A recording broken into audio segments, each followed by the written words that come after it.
وارث شہید اعظم تشریف لا چکے ہیں. جنرل ابن جنرل ہمیں کہنا نہ پڑے کہ آپ کو کھڑے ہونا ہے.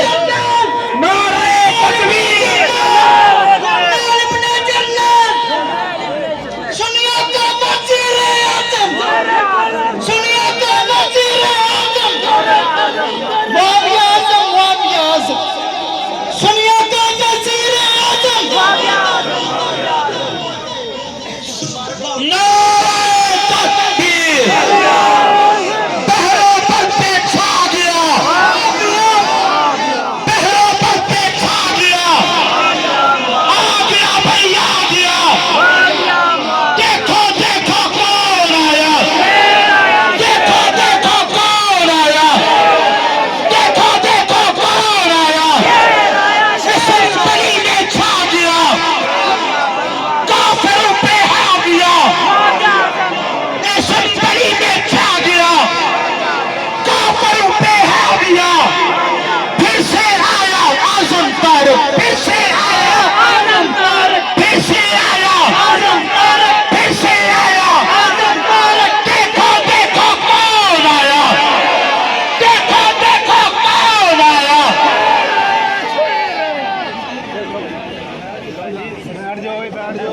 آواز بلند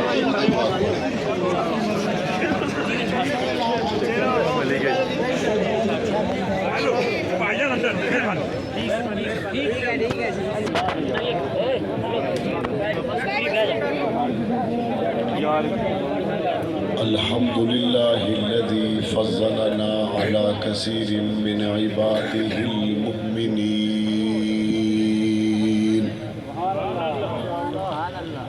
رب أوزعني أن أشكر نعمتك التي أنعمت علي وعلى والدي وأن أعمل صالحا ترضاه. سبحان اللہ. وأن أعمل صالحا ترضاه وأدخلني برحمتك في عبادك الصالحين. أما بعد فأعوذ بالله من الشيطان الرجيم. بسم الله الرحمن الرحيم. سبحان اللہ. يا أيها النبي إنا أرسلناك شاهدا ومبشرا ونذيرا ماشاء اللہ. وداعيا إلى الله بإذنه وسراجا منيرا. سبحان اللہ. قال رسول الله صلى الله عليه وسلم أنا خاتم النبيين لا نبي بعدي. قال رسول الله صلى الله عليه وسلم أصحابي كالنجوم بأيهم اقتديتم اهتديتم أو كما قال عليه الصلاة والسلام. صدق الله العظيم وصدق رسوله النبي الكريم ونحن على ذلك لمن الشاهدين والشاكرين والحمد لله رب العالمين. واجب الاحترام حضرات علماء کرام، بزرگان دین، نوجوانان اہل سنت، ماہ ربیع الاول میں نبی کریم صلی اللہ علیہ وسلم کی ولادت ہے اور ماہ ربیع الاول میں ہی نبی کریم صلی اللہ علیہ وسلم کی اس دار فانی سے رحلت ہے. ماہ ربیع الاول میں بالخصوص اور سال کے 11 مہینوں میں بالعموم حضور سے محبت کا اظہار مختلف پروگرامات میں، محافل میں پاکستان اور دنیا بھر میں مسلمان اس لیے کرتے ہیں تاکہ حضور علیہ السلام کی سیرت طیبہ کو اپنی زندگی میں لایا جا سکے اور دوسرے مسلمانوں کو حضور علیہ السلام کی سیرت سے روشناس کروایا جا سکے.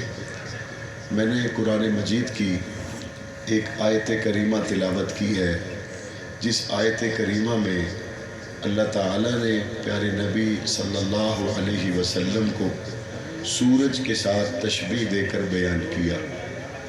عام طور پر محبوب کا جب تذکرہ کیا جائے تو مثال چاند کے ساتھ دی جاتی ہے، لیکن قرآن مجید نے حضور کو چاند کے ساتھ تشبیہ دینے کی بجائے سورج کے ساتھ تشبیہ دی ہے۔ اب لالا موسیٰ کے رہنے والے جانتے ہیں جب سورج کے ساتھ تشبیہ دی جائے یا سورج کا نقشہ ذہن میں آئے، سورج کی بات ذہن میں آئے تو سب سے پہلے سورج کی طرف سے آنے والی گرمی ذہن میں آتی ہے۔ اللہ تعالیٰ نے سراجن کے ساتھ ہی منیرہ فرما دیا کہ دنیا والوں کو پتہ چل جائے کہ ہے یہ سورج، لیکن اس سے گرمی نہیں، اس سے محبت نکلتی ہے۔ سبحان اللہ۔ یہ سورج، اس میں اللہ نے محبت رکھی ہے، چاند کی چاندنی سے زیادہ چاندنی رکھی ہے۔ پیغمبر علیہ السلام کو قرآن مجید نے سورج کے ساتھ تشبیہ دی۔ اب اگر دنیا کے سورج کے ساتھ حضور علیہ السلام کے سورج کی تشبیہات کو تلاش کیا جائے تو بہت زیادہ ہے، جن میں چند آپ کے گوش گزار آج کی اس محفل میں کرنے کی کوشش کروں گا۔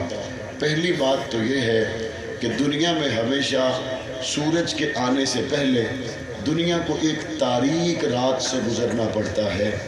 دنیا میں ہمیشہ سورج سے پہلے ایک ایسی رات سے دنیا کو گزرنا پڑتا ہے جس میں ہر طرح کے نقصان کا اندیشہ اور ہر طرح کے ظلم کرنے والوں کے لیے ماحول، زیادتی کرنے والوں کے لیے ماحول پورے طور پر بنا ہوا ہوتا ہے۔ حضور علیہ السلام کے آنے سے پہلے جو تاریک رات دنیا میں چھائی ہوئی تھی، اس کا اندازہ اس سے لگا لیجئے کہ بہت سے لوگ وقالت الیہود عزیر ابن اللہ، حضرت عزیر کو اللہ کا بیٹا کہتے، اور بہت سے لوگ حضرت عیسیٰ کو اللہ کا بیٹا کہتے۔ حضور کے آنے سے پہلے حالت یہ تھی کہ جس گھر کو حضرت ابراہیم اور ان کے بیٹے اسماعیل نے مل کر بنایا کہ اللہ کی کبریائی بیان کی جائے، توحید کے ڈنکا بجایا جائے، اسی گھر کے اندر 360 بتوں کی پوجا کی جا رہی ہے۔ جس گھر کا طواف ابراہیم علیہ السلام اور اسماعیل علیہ السلام نے کیا، اس گھر کا طواف کرنے والے مرد و خواتین ننگا طواف کر رہے ہیں۔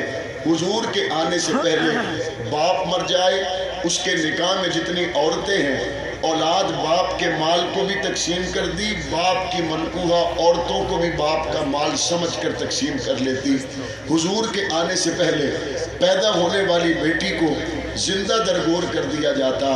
حضور کے آنے سے پہلے بیوہ ہو جانے والی عورت کو جنگلوں کی نظر کر دیا جاتا۔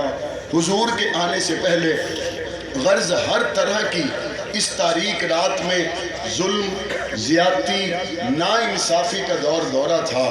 آپ اس بات کو جانتے ہیں کہ سورج کے آنے سے پہلے آثار نمایاں ہو جاتے ہیں۔ میرے نبی کے آنے سے پہلے کیا آثار نمایاں ہوئے یا نہیں ہوئے؟ نماز فجر کے بعد جب آپ گھر سے مسجد سے نکلتے ہیں تو آپ دیکھتے ہیں سورج نہیں آیا ہوتا، لیکن اس کے آنے سے پہلے اس کی روشنی اتنی نمایاں ہوتی ہے کہ لوگوں کو پتہ چل جاتا ہے اب سورج کی آمد کا زمانہ قریب ہے۔ تو میں نے کہا رب کریم، آپ نے حضور کو سورج کے ساتھ تشبیہ دی، کیا حضور کے آنے سے پہلے بھی دنیا کو اطلاع ہو گئی تھی کہ سورج کی آمد کا زمانہ قریب ہے؟ تو مجھے کسی راہب کے دربار میں بیٹھے ہوئے سلمان فارسی نظر آتے ہیں۔ جب اس کے مرنے کا وقت آیا، سلمان فارسی نے پوچھا بتائیں اب آپ کے بعد جاؤں تو کہاں جاؤں؟ کہا فلاں عالم کے پاس چلے جاؤ، اس وقت روئے زمین پر آسمانی کتابوں کا اس سے بڑا عالم کوئی نہیں۔ سلمان فارسی وہاں پر چلے گئے، جب وہاں پہنچے تو انہوں نے کہا اب تو آپ کے بھی مرنے کا وقت ہے، اب میں جاؤں تو کہاں جاؤں؟ کہا اب ادھر ادھر جانے کی ضرورت نہیں، کھجوروں کے دیش مدینے میں چلے جاؤ، آخری نبی کی آمد کا زمانہ قریب ہے اور امید ہے کہ تم اس نبی کو پالو گے۔ ابھی میرے نبی آئے نہیں، لیکن حضور کے آنے سے پہلے تمام ماحول بنا ہوا نظر آ رہا ہے۔ حضور ابھی تشریف نہیں لائے، حضرت سلمان فارسی کو 3 نشانیاں بتلا کر بھیجا۔ نمبر 1 کہا کہ صدقہ دو گے، ساتھیوں کو کھلائیں گے، خود نہیں کھائیں گے، ہدیہ دو گے، خود بھی تناول کریں گے، ساتھیوں کو بھی کھلائیں گے، اور ان کے 2 شانوں کے درمیان میں مہر نبوت ہوگی۔ یہ حضرت سلمان فارسی حضور کے انتظار میں تورات و انجیل کے عالم شام سے نکل کر یہودی قبائل مدینہ منورہ میں حضور کے انتظار میں. آئیے نہ ذرا، ایک شخص مکہ سے نکلا شام کے علاقے میں سفر میں پہنچا. تورات و انجیل کا عالم اس کو روک لیتا ہے اور روک کر اس سے قوم پوچھتا ہے، قبیلہ پوچھتا ہے، حسب پوچھتا ہے، نسب پوچھتا ہے. ساری نشانیاں پوچھ لینے کے بعد کہتا ہے اگر 1 منٹ کے لیے سواری سے نیچے آؤ تو تمہارے ہاتھ چوم لوں، 1 منٹ کے لیے سواری سے نیچے آؤ تو تمہاری پیشانی کو بوسہ دے دوں.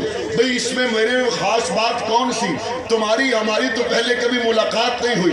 یہ آسمانی کتاب کا عالم کہتا ہے تجھے پتہ نہیں ہے لیکن آسمانی کتاب میں ہزاروں سال سے لکھا ہوا ہے آخری نبی کا پہلا ساتھی بنے گا تو تو بنے گا. پاک پیغمبر کے آنے سے پہلے جناب ابو بکر کا آسمانی کتابوں کے علماء سے ملنا، محبت کا اظہار کرنا، ہاتھوں کو چومنا، خوشخبریاں سنانا اور جناب ابو بکر کو بتلانا کہ آپ کے آنے سے پہلے آپ کے تذکرے آسمانی کتاب میں لکھے ہوئے کہ آپ آخری نبی کے پہلے ساتھی بنیں گے.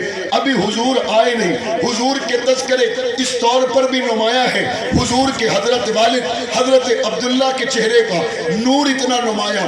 آسمانی کتابوں کی عالمہ عورتیں حضرت عبداللہ کو آ کے کہتی ہیں ہم اپنے آپ کو نکاح کے لیے آپ پر پیش کرتی ہیں. جناب عبداللہ کہتی ہیں نکاح وہاں ہوگا جہاں میرے بابا کہیں گے. کہا ہم نے نکاح کا آپ کو اس لیے نہیں کہا ہم کوئی عام عورتیں ہیں، ہم تو رات و انجیل کی عالمہ عورتیں ہیں. اپنے آپ کو نکاح کے لیے آپ پر اس لیے پیش کیا آخری نبی کی آمد کا زمانہ قریب ہے اور اس کا نور اگر مکہ کی دھرتی پر کسی کے چہرے پہ چمک رہا ہے تو عبداللہ وہ تیرے چہرے پہ چمک رہا ہے. ابھی پاک پیغمبر آئے نہیں. پاک پیغمبر کے آنے سے پہلے ماحول اتنا بن چکا تھا. پاک پیغمبر کے آنے سے پہلے روشنی اتنی پھیل چکی تھی. پاک پیغمبر کے آنے سے پہلے علامات اتنی نمایاں ہو چکی تھی. حضرت آمینہ کہتی ہیں جب یہ بچہ میرے پیٹ میں آیا میرے پسینے سے اللہ نے خوشبو کو جاری کر دیا. حضرت آمینہ کہتی ہیں جب میں بکریاں چرانے کے لیے جاتی ہوں بکریاں چرتی کوئی نہیں، قطار میں بیٹھ کے مجھے دیکھتی رہتی ہیں. انسان تو انسان، بکریوں کو بھی پتا تھا آمینہ کے بدن میں 2 جہاں کی امانت آ چکی ہے. پاک پیغمبر کے آنے سے پہلے پاک پیغمبر کی علامات کو اللہ نے اتنا نمایاں کر دیا.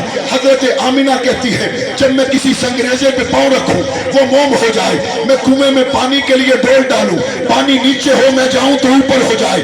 حضرت آمینہ کہتی ہے میں رات کو سو جاؤں مجھے کبھی حضرت مریم کے سلام آئے، کبھی جنت کے حوروں کے سلام آئے. میں رات کو سو جاؤں مجھے فرشتے سلام کرے، مجھے حضرت آسیہ سلام کرے. چلتے چلتے وہ وقت آیا جب حضور حضرت آمینہ کی گود میں آئے. میں نے کہا رب کریم یہ منظر کیا ہے؟ حضرت آمینہ بتاتی ہے حضور آئے تو بال بنے ہوئے تھے، حضور آئے تو آنکھوں میں سرما لگا ہوا تھا، حضور آئے تو نور پھیل چکا تھا، حضور آئے تو خوشبوؤں کے ڈیرے تھے، حضور آئے تو مختون پیدا ہوئے، حضور آئے تو خوشبوؤں نے ڈیرے کر لیے. میں نے کہا اماں جب حضور آئے تو گھر کے معاشی حالات کیا تھے؟ اماں کہتی ہیں گھر میں چراغ میں جلانے کے لیے تیل بھی نہیں تھا. میں نے کہا ربا آیا تو نبیوں کے نبی ہے لیکن گھر میں جلانے کو تیل بھی نہ ہو، بات میری سمجھ میں نہیں آتی. مشیت کہتی ہے تم یہ نہ دیکھو گھر میں چراغ جلانے کے لیے تیل ہے کہ نہیں ہے، بس یہ دیکھو اس یتیم کی نسبت عبداللہ سے ہوئی تو وہ اونچا ہوا، آمینہ سے ہوئی تو وہ اونچی ہوئی. اس یتیم کے قدم حلیمہ کی گود میں لگے، حلیمہ کو اونچا کر دیا. اس یتیم کے قدم حلیمہ کی سواری پہ آئے، سواری کو اونچا کر دیا. اس یتیم کے قدم حلیمہ کی جھونپڑی میں پہنچے، اللہ نے جھونپڑی پہ برکتوں کا بسیرا کر دیا. اسی یتیم کے قدم ابو بکر کے کندھوں پر آئے، اللہ نے ابو بکر کو اونچا کر دیا. اسی کے قدم عائشہ کے بستر پر آئے، اللہ نے عائشہ کو اونچا کر دیا.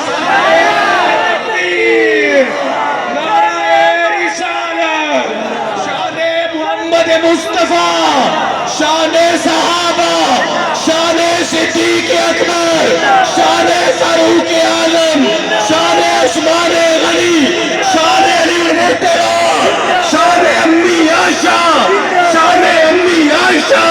زندہ ہے جنگلی، زندہ ہے جنگلی، زندہ ہے جنگلی. انبیاء جنگ مولانا معاویہ عالم طارق صاحب. اور حضور کے آثار نمایاں ہیں.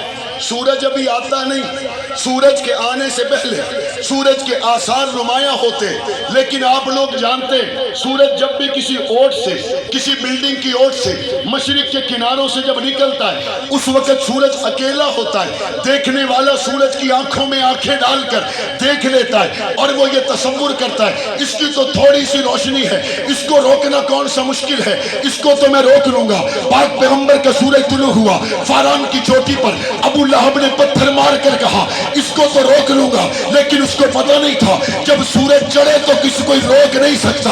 پاک پیغمبر کے یہ سورج طلوع ہوا، ابو لہب نے پتھر مارے، تانے دیے، لیکن جب یہ سورج تھوڑا سا اوپر ہوا اس کے ساتھ ملنے والی پہلی کرن کا نام ابو بکر صدیق ہے، اس کے ساتھ ملنے والی پہلی کرن کا نام خدیجۃ الکبریٰ ہے، اسی کے ساتھ ملنے والی پہلی چھوٹی ننھی منی کرن کا نام علی المرتضیٰ ہے۔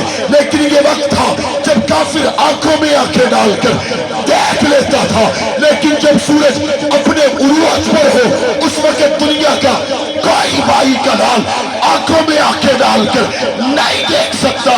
وقت آیا جب بدر کا میدان لگا، کفار کے سردار بیر ہو گئے تھے، محمد کی آنکھوں میں آنکھیں ڈال کر کوئی نہیں دیکھ سکتا۔ اور ایک وقت وہ بھی تھا جب راستے میں کانٹے بچھائے گئے، ایک وقت وہ بھی تھا جب سمیہ کے ٹکڑے ہوئے، ایک وقت وہ بھی تھا جب ابلتے کڑاؤں میں ڈالا گیا، ایک وقت وہ بھی تھا جب انگاروں پہ لٹایا گیا، اور پھر ایک وقت وہ بھی تھا جب صلح حدیبیہ کے موقع پر ایک کافر حضور سے گفتگو کر رہا ہے اور دوران گفتگو حضور کی داڑھی کو 2 مرتبہ ہاتھ لگ گیا، ہاتھ۔ سبحان اللہ۔ پیچھے کھڑے ہوئے صحابی نے تلوار نکالی، تلوار کی دستی اس کے ہاتھ پر ماری اور کہا ہاتھ پیچھے کر، تیرا ہاتھ ناپاک ہے، محمد کا چہرہ پاک۔ کس کے ہاتھ پر ماری؟ کافر دیاتے، کس کے ہاتھ پر؟ کافر دیاتے، کس کے ہاتھ پر؟ کافر دیاتے، کس کے ہاتھ پر؟ کافر دیاتے۔ اب اس نے ہاتھ پیچھے کیا اور منظر کو غور سے دیکھنے لگا۔ کون؟ کون؟ کون؟ منظر کو غور سے دیکھنے لگا۔ کون؟ اور غور سے دیکھ کر کیا دیکھا؟ کہتے ہیں یہ حضور کے صحابہ حضور کے لعاب کو بھی زمین پہ نہیں آنے دیتے۔ واہ واہ۔ یہ منظر کو دیکھ کر کہنے لگا جب حضور وضو کریں تو پانی بھی زمین پہ نہیں آنے دیتے۔ سبحان اللہ۔ دیکھنے والا کون ہے؟ کافر۔ دیکھنے والا کون ہے؟ کافر۔ اور پھر جب حضور بات کرتے ہیں سارے سر جھکا دیتے ہیں، سبحان اللہ۔ سانس لینے کی بھی آواز نہیں آتی۔ دیکھنے والا کون ہے؟ کافر۔ یہ واپس گیا کافروں میں،